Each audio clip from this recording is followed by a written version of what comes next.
Que la paz y la gracia de nuestro Señor y Salvador Jesucristo sea llenando nuestras vidas de grandes bendiciones. Desde República Dominicana, otra vez con ustedes por la gracia de Dios y su infinita misericordia, el pastor Luis Jorge J.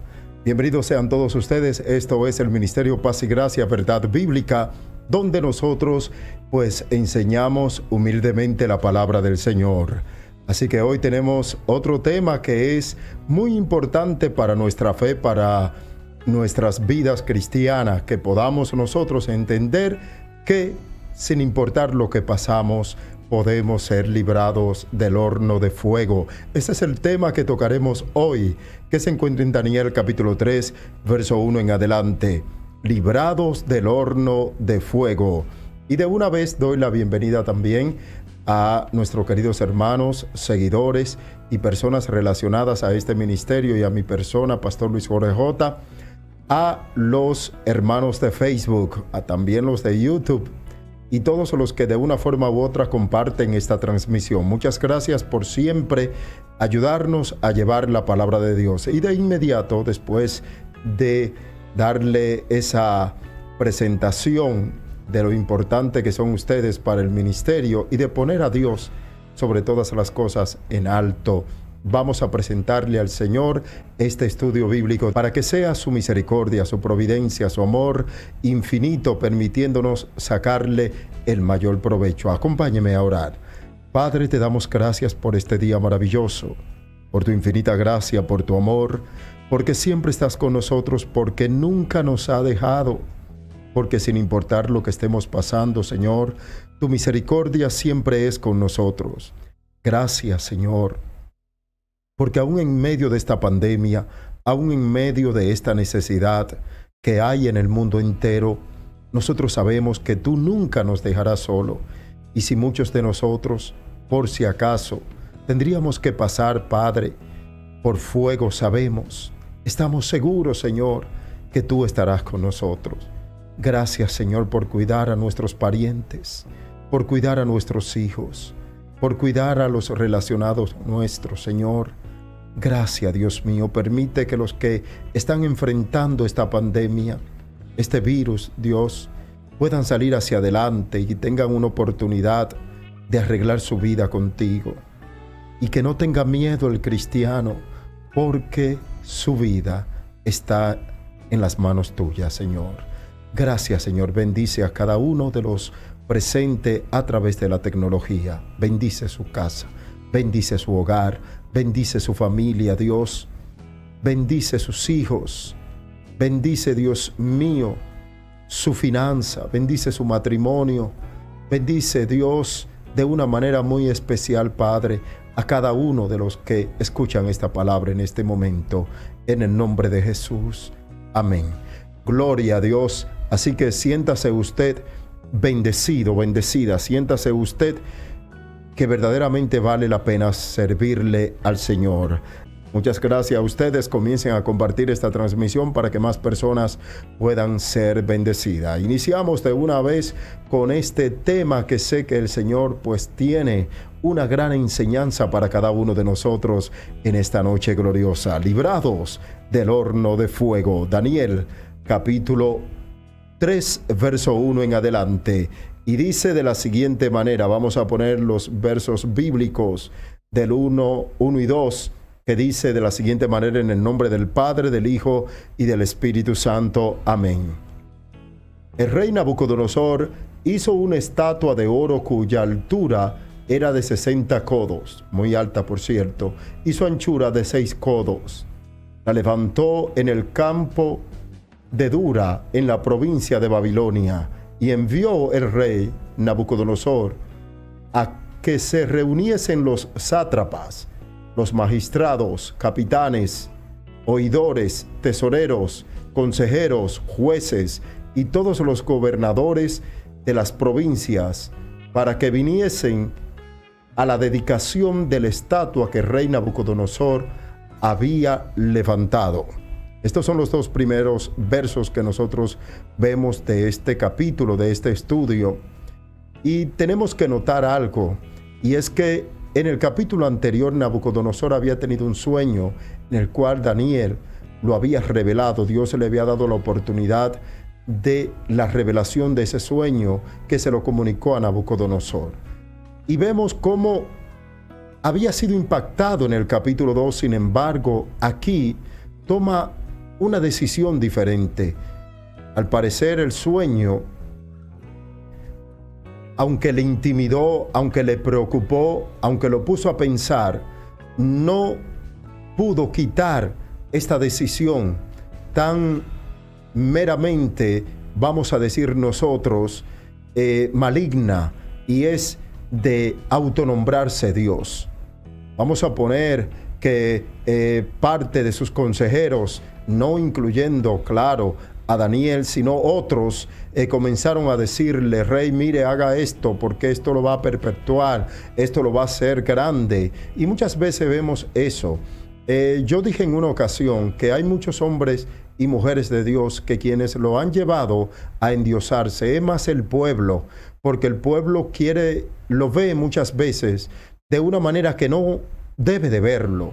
Lo primero es que sí creo en la honra, creo en el respeto, creo en la consideración, pero también entiendo que el único que merece gloria, alabanza, honor, se llama el Señor. Es verdad que la misma palabra dice: dar honor a quien honor merece.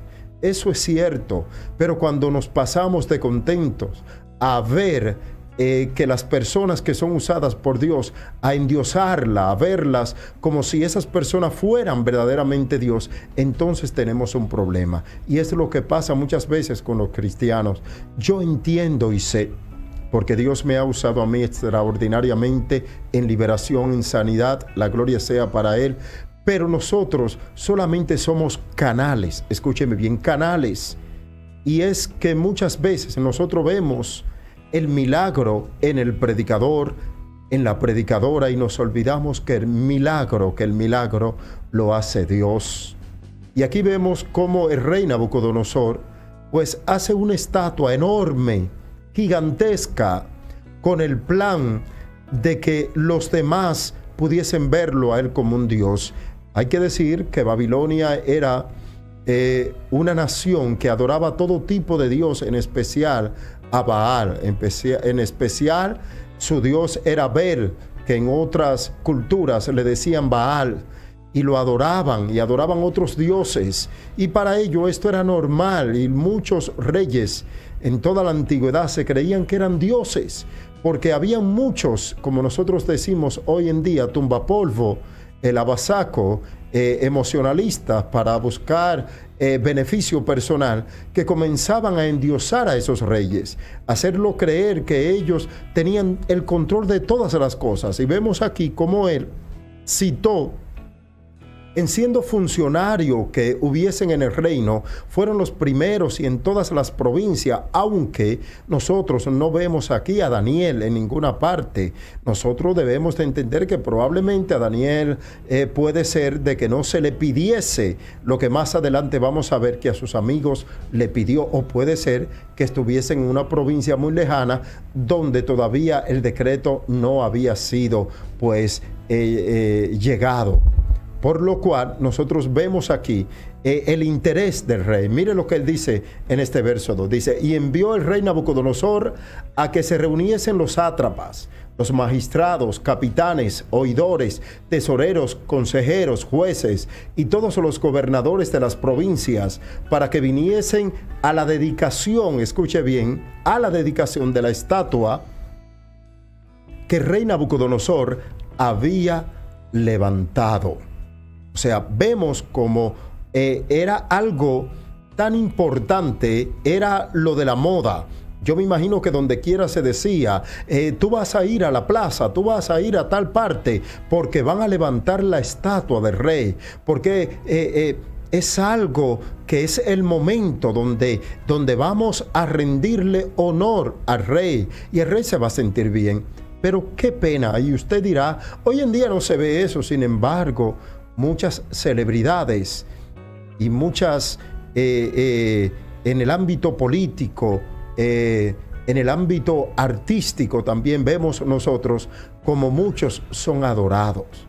como muchos son honrados de tal forma que parecen dioses, que ellos mismos se autoproclaman dioses, se sienten dioses. Cuando usted ve que una persona va a un concierto a escuchar a una persona y usted lo ve y que se desmaya, que llorando, que etcétera, lamentablemente da mucha tristeza cuando las personas están con sus mentes entenebrecidas, cuando solamente miran las tinieblas, cuando no pueden mirar verdaderamente que hay un Dios grande y poderoso. Sigue diciendo el verso 3 y 4 de Daniel capítulo 3. Fueron pues reunidos los sátrapas, magistrados, capitanes, oidores, tesoreros, consejeros, jueces y todos los gobernadores de las provincias, dice, a la dedicación de la estatua que el rey Nabucodonosor había levantado, y estaba en pie delante de la estatua que había levantado el rey Nabucodonosor. Tenían que estar ahí presente. Eso era de rendirle pleitesía, de que el rey se sintiese orgulloso. Miren cómo es Dios. Dios le había permitido a Nabucodonosor, en ese entonces, en su gran voluntad, de que él fuese uno de los mandatarios más grande que hubo en esa época. Sin embargo, vemos como instruido por Satanás, se mueve a endiosarse, a creerse grande. Y notemos algo muy importante, que en el capítulo 2 había tenido una revelación, un sueño, y pasa por alto todo esto y dice, levantó el rey Nabucodonosor y el pregonero anunciaba en alta voz: mándese a vosotros, o sea, a ustedes, oh pueblo, naciones y lenguas. Vamos de una vez a pasar al otro verso que tiene que ver con esto mismo que estamos hablando, el 5 y 6, que al oír el sonar o el son de la bocina, de la flauta, del tamboril, del arpa, del salterio, de la zampoña y de todo instrumento de música, os pondréis y adoráis la estatua de oro que el rey Nabucodonosor ha levantado. Era un decreto de que toda persona que estaba bajo el mandato de Nabucodonosor, que estaba en Babilonia, en cualquier provincia que pudiese pertenecer a Babilonia, tenía que rendirle cuenta, tenía que adorar esa imagen. Yo me imagino cómo las personas pasaban y se postraban y comenzaban a adorar, y cómo se sentían y miraban esos funcionarios al rey probablemente y le decían: mire rey, que yo lo adoro, que yo lo quiero, y pasaban hasta, y vamos a llegar a ese momento hasta, y vemos aquí: cualquiera que no, escuche bien, y cualquiera que no se postre y adore, inmediatamente será echado dentro de un horno de fuego ardiendo. Note que había una condenación, como decimos nosotros. Si las personas no adoraban, si las personas no se humillaban ante esa estatua, pues ya habían sido condenados automáticamente a ser tirados en el horno de fuego. No era cualquier horno. El horno al que se refería, podemos nosotros visualizar un horno industrial, quizá para hacer ladrillo. No era un horno de casa para cocinar, para hacer esto. No. Era un gigantesco horno y era calentado sobremanera. Y esto yo sé que intimidaba, porque había algo como contrarrestar a las personas que probablemente no querían humillarse. Había muchos judíos, había mucha clase de culturas y personas ahí, y muchos, aunque la Biblia no da detalle, ellos, pues muchos probablemente fueron y se humillaron ante esa estatua, reconociendo el Dios de Babilonia, Nabucodonosor, reconociendo su poderío. Y este verso me gusta porque al final dice el verso 6, y cualquiera que no se postre y adore, inmediatamente, o sea, no es que te vamos a hacer un juicio, no es que vamos a determinar que tú vas a buscar un abogado, no, tú vas a ser echado inmediatamente. Note que lo dice, y cualquiera que no se postre, que no adore, inmediatamente será echado dentro de un horno de fuego ardiendo. Dicen los demás versos, a continuación. Note esto muy importante y sigue diciendo de esta manera, versos 7 hasta el 9. Dice, por lo cual, al oír todos los pueblos, ven que en todas las provincias también tenían que hacerse. Entonces dice, el son de la bocina, de la flauta, del tamboril, del arpa, del salterio, de la zampoña y de todo instrumento de música, todos los pueblos, naciones y lenguas se postraron y adoraron la estatua de oro que el rey Nabucodonosor había levantado.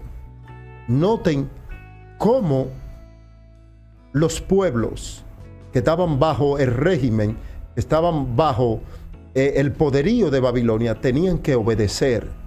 Esto no era si yo quiero, si yo puedo, si yo estoy de acuerdo. Recuerden que al inicio hablé que como Nabucodonosor había sido un conquistador, habían diferentes razas, pueblos, y sin importar la lengua, sin importar su cultura, aquí vemos que tenían que rendirle adoración, tenían que postrarse a la estatua que Nabucodonosor había levantado, o sea que él había dado la orden para que fuese adorada. Dice, por esto en aquel tiempo algunos varones caldeos vinieron y acusaron maliciosamente a los judíos. Aquí vemos cómo, y recordemos nosotros que en el 605 a.C., Nabucodonosor sitió, o sea, conquistó y se llevó consigo a todos los judíos y príncipes de la tierra de Judá. Y entre ellos estaba Daniel, estaba Ananías, Misael y Azarías. Y esos nombres, cuando vemos a Daniel, que le cambiaron el nombre por Belsasar, significa el príncipe de Bel. Miren el nombre que el enemigo prácticamente le pone. Belsasar significa el príncipe de Bel, o sea, de Belzebú, del demonio. Sin embargo, el nombre que Dios le puso, sus padres le pusieron para honrar a Dios, era Dios es mi juez. Eso significa Daniel, Dios es mi juez. ¿Se da cuenta cómo entonces, llegando a Babilonia, le pusieron un nombre babilónico? Ananías, que significa amado del Señor, le pusieron Sadrach, que significa iluminado por el Dios Sol. Los nombres tienen mucho que ver, por eso es que muchas veces nosotros vemos que en la palabra del Señor los nombres eran cambiados. Por ejemplo, vemos como Saulo es llamado Pablo y vemos nosotros un sinnúmero de otros hombres. Por ejemplo, Josué, su nombre original era José y el Señor le puso Josué. Pero como no estamos con José, ni con Josué, ni estamos con Pablo, ni estamos con los demás, vamos a enfocarnos aquí. Misael, el otro joven, amigo de Daniel, dice, ¿quién es como Dios? Eso significa Misael. ¿Quién es como Dios? Le pusieron entonces en Babilonia Mesac, que es ¿quién como Venus? Venus, ¿quién como Venus? Un dios griego muy popular. Y vemos como Azarías, el Señor es mi ayudador. Entonces le ponen Abednego, que significa un siervo de Nego, de un demonio que ellos adoraban, un dios, porque ellos no lo visualizaban como un demonio, como una entidad maligna, sino como un dios. Notemos algo muy importante, y es que estos jóvenes fueron traídos y ellos tuvieron un proceso que no vamos a dar mucho detalle, pero recuerden que cuando fueron llevados ellos, no se quisieron contaminar con la comida del rey y crecieron en sabiduría. Y cómo Dios fue usándolo grandemente hasta tal grado que Daniel es quien pues le interpreta el sueño en el capítulo 2 a Nabucodonosor. Sin embargo, aquí vemos cómo dice que algunos varones caldeos vinieron y acusaron maliciosamente por la envidia a los judíos. Pero esto Dios lo permite con un propósito. Por eso yo te digo a ti, y hago un pequeño paréntesis para decirte, sin importar quién te quiera hacer mal, siempre y cuando estés haciendo lo correcto, Dios pelea por ti. Te lo digo como experiencia vivida, Dios ha peleado por mí. Yo he visto la mano de Dios, personas que me han calumniado, personas que han hecho comentarios falsos sobre mi persona y después noto como Dios pelea por mí y tienen ellos mismos que admitir su error, admitir que no era lo correcto lo que ellos hacían en contra mía. Por eso yo te digo, no levante la mano. Jehová te dice, yo soy tu Señor, tu vengador. No tienes que tomar la venganza por tu mano.